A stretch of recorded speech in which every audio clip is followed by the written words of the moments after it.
एक मटिया एक कुम्हारा, एक सबन के सिरजनहारा। नमस्कार दोस्तों, रेशनल कबीर यूट्यूब चैनल में मैं अविनाश दास आप सबका हार्दिक स्वागत करता हूं। साथियों, यदि आप इस यूट्यूब चैनल को सब्सक्राइब नहीं किए हैं तो सब्सक्राइब जरूर करें, शेयर करके अपने साथियों तक पहुंचाएं, बेल आइकन को प्रेस करें और साथियों मुझे कमेंट जरूर लिखें ताकि कुछ त्रुटि हो तो आगे मैं सुधार कर सकूं।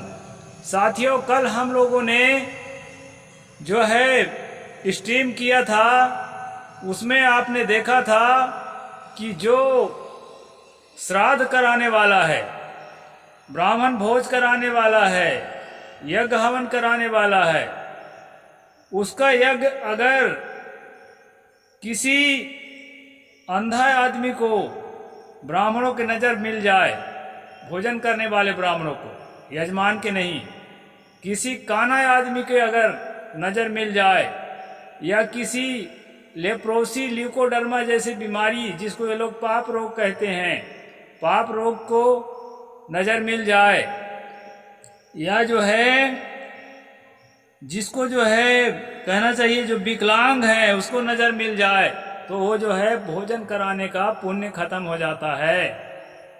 अंधा को देख लेने से 100 ब्राह्मणों के भोजन का पुण्य खत्म होगा, काना को देख लेने से 90 ब्राह्मण का खत्म होगा, और जो है 1000 ब्राह्मणों का खत्म हो जाएगा जब वो लेप्रोसी के यानी कोढ़ रोग का और ल्यूकोडर्मा जो सफ़ेद दाग का है उसके रोगी को देख लेंगे। तो इस प्रकार से दोस्तों कल हमने पढ़ा था और भी बहुत सारी बातें पढ़े थे, तो अब इसी को आगे बढ़ाते हैं दोस्तों। आगे और क्या क्या देखने से पाप बढ़ता है इसको हम जांच ठीक से कर लें। साथियों, ये भ्रम अंधविश्वास जो है इतना भयंकर है पुण्य बढ़ाने का, पाप घटाने का, कि इसके कारण में हमारे जो पूर्वज हैं ना बहुत बुरी तरह से फंसे हुए थे। रेशनैलिटी नहीं थी, तर्कशीलता नहीं थी, शिक्षा नहीं थी, और आज शिक्षित होकर के भी ऐसे अंधविश्वासों में अगर हम लोग फंस रहे हैं तो समझ लीजिए अपने पैरों पर कुल्हाड़ी मार रहे हैं, और अपने आने वाली पीढ़ियों को जो है हम लोग उनकी प्रतिभाओं को दफना रहे हैं। इसलिए दोस्तों मैं यह स्ट्रीम चलाता हूँ, विज्ञान और टेक्नोलॉजी में मनुष्य की निष्ठा बढ़े, आत्मज्ञान में, आत्मविश्वास में, आत्म सुधार में निष्ठा बढ़े, और जो है अपने आप को ठीक से समझ सकें। तो दोस्तों अभी हमारा जो स्ट्रीम है वो यहाँ पर है, यावतः संस्पृशदेर ब्राह्मणाच्छूद्र्याजकः तावतं न भवेद्दातु फलम दानस्य पौर्तिकम्। ये 178 नंबर है दोस्तों, तीसरे अध्याय का। कहते हैं, शूद्रों का यज्ञ कराने वाला विप्र जितने ब्राह्मणों को अपने शरीर से स्पर्श करता है उतने ब्राह्मणों को भोजन कराने का पूरा फल श्राद्धकर्ता को नहीं मिलता। यानी श्राद्ध कर्ता जो होता है, जो पिंड दान कराता है, जो श्राद्ध कराता है, वो जितने ब्राह्मणों को भोजन करा रहा होता है, वो ब्राह्मण, भोजन करने वाले ब्राह्मण यदि उस ब्राह्मण को शरीर छू जाए, कौन सा ब्राह्मण?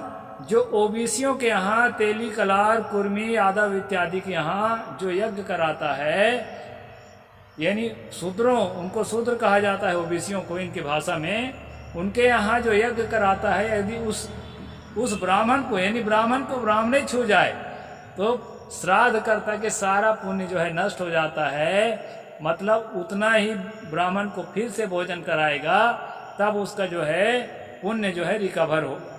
इस प्रकार जो है दोस्तों ये ब्राह्मण और ब्राह्मण के बीच में भी भयंकर भेद है, उसको मैं आपसे बता रहा हूँ। वेद विच्चापि विप्रो अस्य लोभात् कृत्वा प्रतिग्रहं विनाशं प्रजति क्षिप्रमां पात्र विभांभसी। वेद जानने वाला ब्राह्मण यदि लोभ से शूद्र पुरोहित का दान ले ले तो वह पानी में डाले हुए मिट्टी के कच्चे घड़े के समान शीघ्र नष्ट हो जाता है। यानी लोभ जब मन में पैदा होता है दोस्तों, तो क्या होता है, ये आदमी जो है जो वर्जित कर्म है उसको भी कर लेता है। यहाँ पर वर्जित है कि ओबीसियों के यहाँ से दान ना ले। कौन कौन दान ना ले? मैं कल बताया था आप लोगों को, जो चित्त पावन ब्राह्मण है, जो पंक्ति पावन ब्राह्मण है, उसके लिए बात है। और पंक्ति पावन ब्राह्मण जो है केवल सवर्णों के यहाँ ही वो कर्मकांड कराता है, और जो पंक्ति दूषित ब्राह्मण है वो जो है ओबीसियों के यहाँ कराता है, लेकिन वो उसको नीच माना जाता है। उसको छुआने से जो है पुण्य नष्ट होता है। वो भी ब्राह्मण का पुण्य नष्ट नहीं होता, श्राद्ध कर्ता का पुण्य नष्ट होता है, ऐसा यहाँ पर बताया है। आगे चलते हैं। सोम विकृणे विष्ठा विषजे पूय शोणितम नष्टम देवल के दत्तम प्रतिष्ठम तु वासुधुकी। सोमरस बेचने वाले को दिया हुआ श्रद्धात्र विष्ठा और वैद को दिया हुआ पीप के समान प्राप्त होता है। इसलिए दोस्तों, जो ब्राह्मण जो है दारू बेचने का काम करता है, आजकल तो कई ब्राह्मण जो है दारू का ठेका लेते हैं, भट्टी का। आजकल जो है इस तरह से कोई बात नहीं है। तो यहाँ पर बताया है, जो भट्टी का ठेका लेने वाला ब्राह्मण है उसको अगर भोजन कराओगे तो वो भोजन जो है विष्ठा के समान है। और जो वैद्य है, यानी डॉक्टर लोग हैं, डॉक्टर लोगों के हाथ का जो दान लेओगे वो जो है पीप के समान, लहू के समान है। क्योंकि वो ड्रेसिंग करते हैं ना, तो पीप लहू वगैरह सब साफ करते हैं। तो उसी से तुलना कर दिया है मनु ने कि उसको दान करोगे तो उसको जो है पीप के समान है। और जो है देवांश भोजी को दिया हुआ नष्ट हो जाता है, और सूद खाने वाले को देने का कोई फल नहीं होता। देवांश भोजी का मतलब है भगवान को भोग लगाने के बाद, देवी देवता को भोग लगाने के बाद जो प्रसाद खाता है, यानी इसमें सभी ब्राह्मण फंस जाएंगे। क्योंकि ऐसा आजकल जो है सब ब्राह्मण जो है ऐसा करते हैं, तो वह ब्राह्मण को भी अपवित्र माना है जो देवांश भोजी है, इसके कहे अनुसार। और सूद अर्थात ब्याज खाने वाला, जो आदमी ब्याज में पैसा बांटता है, उसके घर का अन्न भी यहाँ पर अशुद्ध माना है मनु जी ने।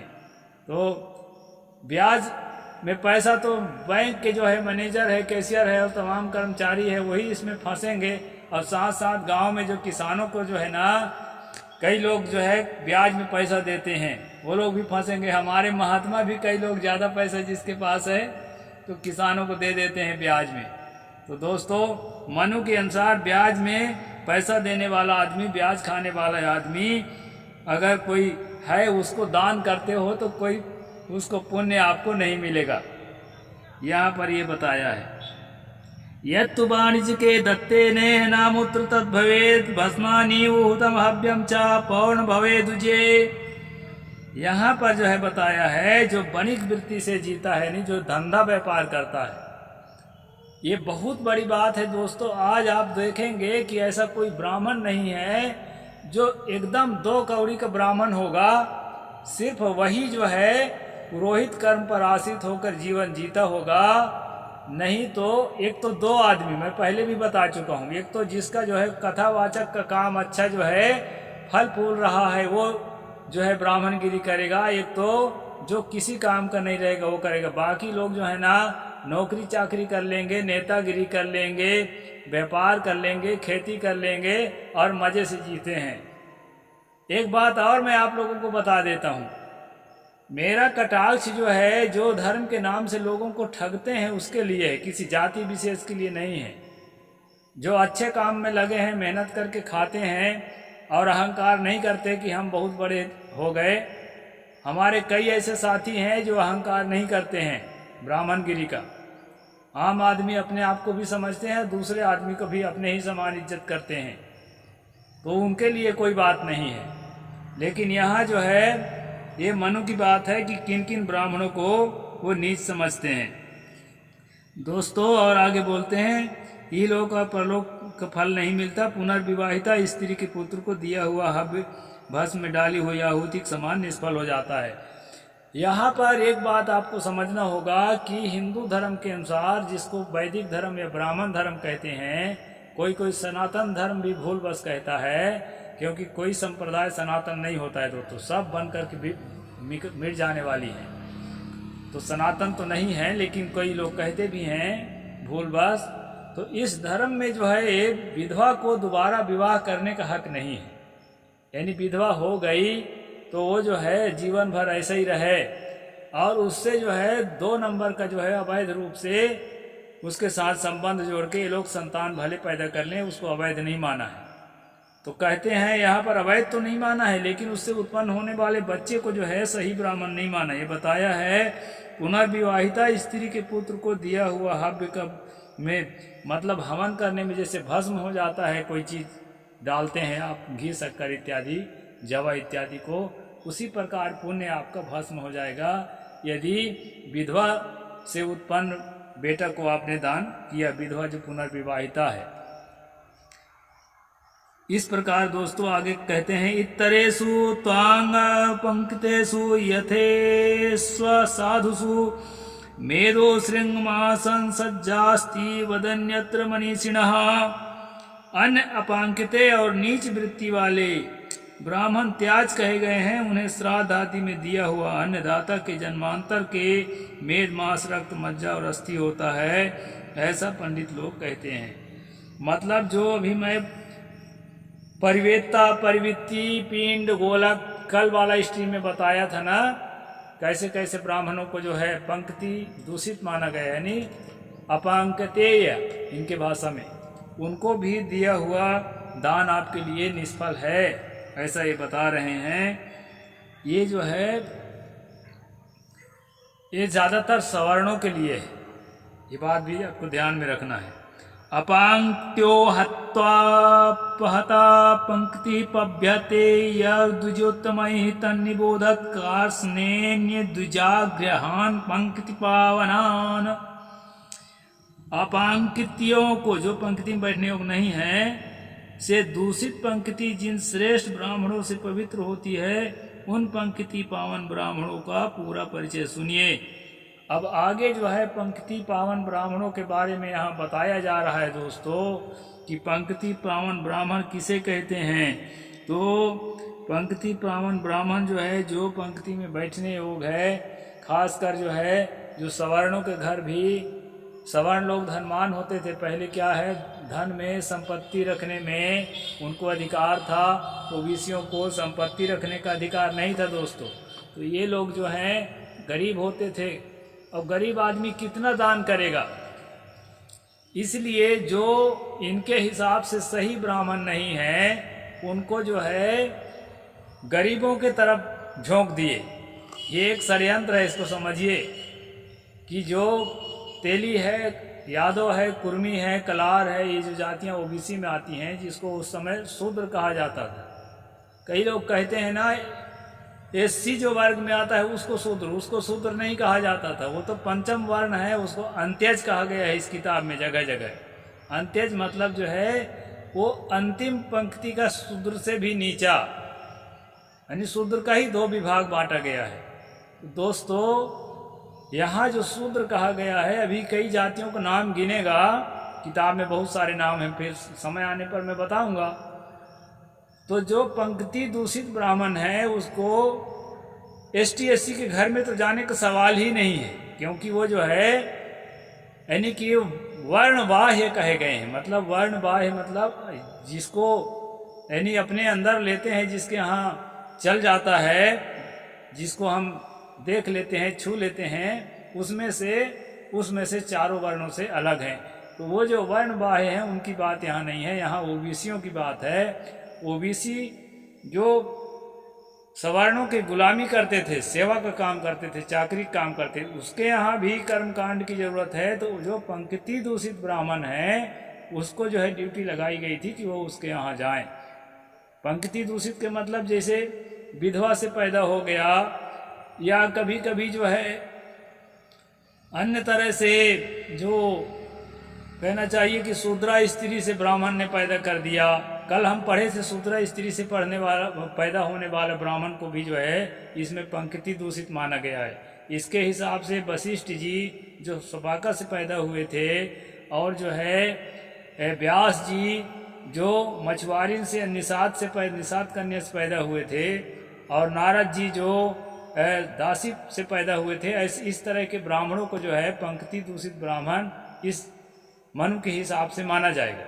तो वो पंक्ति दूषित ब्राह्मण जो है वो ओबीसियों के यहाँ, शूद्रों के यहाँ कथा वाचन इत्यादि कर सकते थे, श्राद्ध इत्यादि कर सकते थे, ताकि वो भी हमारे कर्मकांड के जाल में फंसे रहें और इन लोगों को भी सजा मिल जाए, और जो है हम लोगों के जो मोटे मोटे कहना चाहिए कि जो धनवान लोग हैं वो भी हमारा आरक्षित रहे, पंक्ति दूषित ब्राह्मणों के हाथ मत जाए। तो साथियों, आप लोगों को सोचना चाहिए, चाहे आप भले ही ब्राह्मण हो, आप इस बात पर विचार करिए कि ये जो है नीति जो है ना किसी के लिए भी फायदेमंद नहीं है। डिस्क्रिमिनेशन जहाँ भी होता है ब्राह्मण के बीच में, ब्राह्मण के बीच में होता है, वो भी गलत है। शूद्र के बीच में होता है। आज ओबीसी जो है एससी को अपने से नीच समझता है, इसमें हम कैसे एक हो पाएंगे। इसलिए दोस्तों, ये सारे धर्म के चाशनी को छोड़ करके चाशनी में मत लिपटिए, ये अफीम में मस्त मत होइए। आप लोग जो है रेशनल बनिए, तर्कशील बनिए और सत्य को जानिए। सत्य में ही कल्याण है, सत्य में ही हमारी जो है उन्नति है, समृद्धि है, और सत्य में ही हमारी जो है बौद्धिकता के विकास है, और सत्य में ही हम जो है अपने अंदर के सच्चाई को, परम सत्ता को, आत्मसत्ता को, स्वसत्ता को, आत्मविश्वास को, कहना चाहिए शोधन को ठीक से समझ करके और निर्वाण अवस्था, सहज अवस्था की ध्यान में मगन हो करके आत्मसुख भी प्राप्त कर सकते हैं दोस्तों।